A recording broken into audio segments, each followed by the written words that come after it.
Shalom sahabat terkasih dimanapun Anda berada, puji Tuhan senang sekali bisa kembali menyapa sahabat YouTube di kesempatan yang baik pagi hari ini. Dengan harapan dan doa kiranya kita semua dalam keadaan yang sehat, kuat dan tetap dipelihara oleh kasih karunia Tuhan apapun musim hidup yang sedang kita jalani hari ini. Mungkin ada di antara kita yang sedang penuh dengan sukacita, atau mungkin juga ada yang sedang sedih, letih, bingung, atau bahkan merasa kesepian, kesendirian.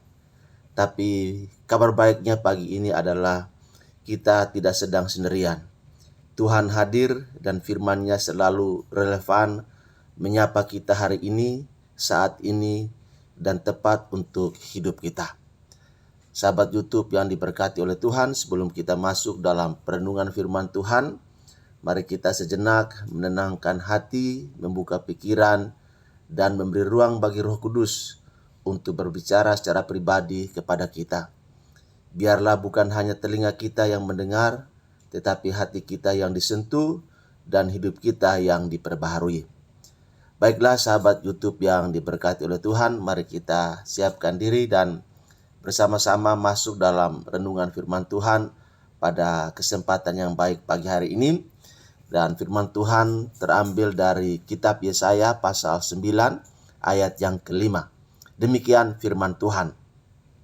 Sebab seorang anak telah lahir untuk kita, seorang putra telah diberikan untuk kita, lambang pemerintahan ada di atas bahunya, dan namanya disebutkan orang Penasehat Ajaib, Allah yang perkasa, Bapa yang kekal, Raja damai. Demikian firman Tuhan buat kita pada kesempatan yang baik ini. Dan topik atau judul renungan kita ialah Sang Juru Selamat yang dijanjikan. Sahabat YouTube yang diberkati oleh Tuhan, beberapa tahun lalu ada seorang ayah di sebuah kota kecil harus berjuang keras untuk membesarkan anaknya sendirian setelah istri yang dicintainya meninggal dunia. Hidupnya penuh dengan keterbatasan. Terbatas di mana ekonomi pas-pasan, pekerjaan tidak menentu, dan masa depan yang tampaknya gelap. Namun satu hal yang membuatnya bertahan adalah sebuah janji yang ia pegang kuat. Ia berjanji kepada anaknya bahwa apapun yang terjadi, ia akan selalu ada dan tidak akan meninggalkannya. Janji itu memberinya kekuatan untuk bangun setiap pagi dan melangkah meskipun hidup terasa berat baginya.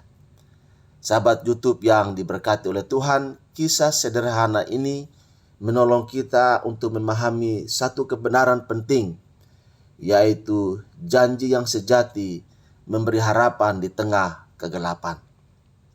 Yesaya 9 ayat 5 ditulis dalam konteks bangsa Israel yang hidup dalam tekanan, hidup dalam ketakutan, dan hidup dalam ketidakpastian masa depan.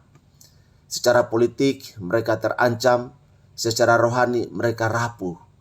Namun justru di tengah situasi itulah Allah menyampaikan janji terbesarnya. Seorang anak akan lahir, seorang putra akan diberikan.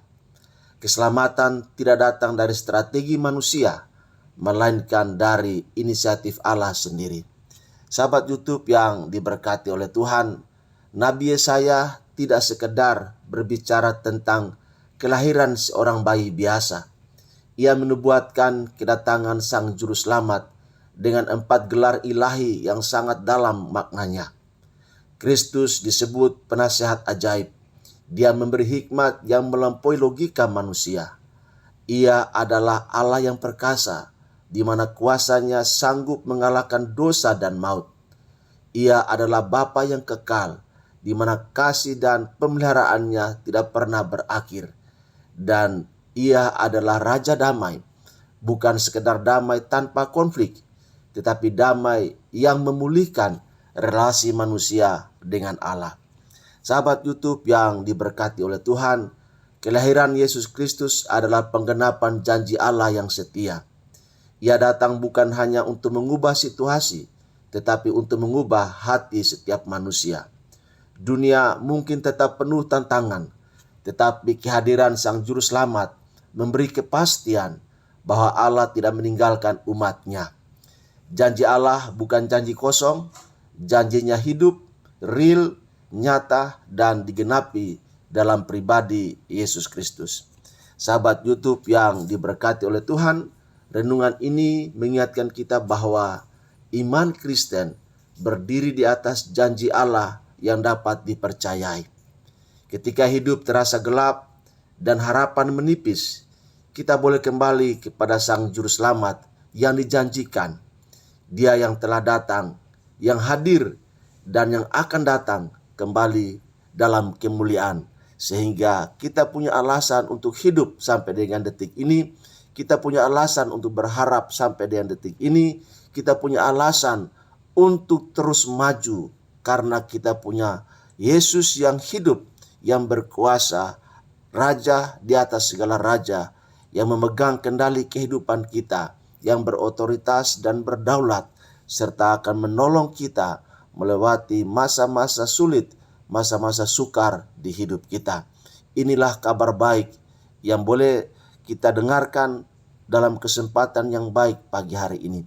Oleh karena itu, sahabatku, jika saat ini kondisimu sedang tidak baik-baik saja, mungkin kesehatanmu sedang terganggu oleh karena ada sesuatu penyakit yang engkau derita, atau mungkin engkau sedang menghadapi perekonomian yang tidak baik oleh karena situasi kondisi yang memaksamu untuk ada dalam situasi itu.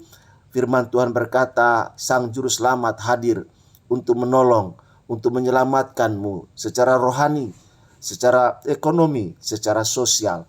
Oleh sebab itu kita punya alasan untuk tetap bertahan, berjalan, melewati, serta mengalami kuasa keajaiban dari Sang Juru Selamat, ya Sang Immanuel, yang selalu berkata, aku menyertai kamu senantiasa sampai kepada akhir zaman.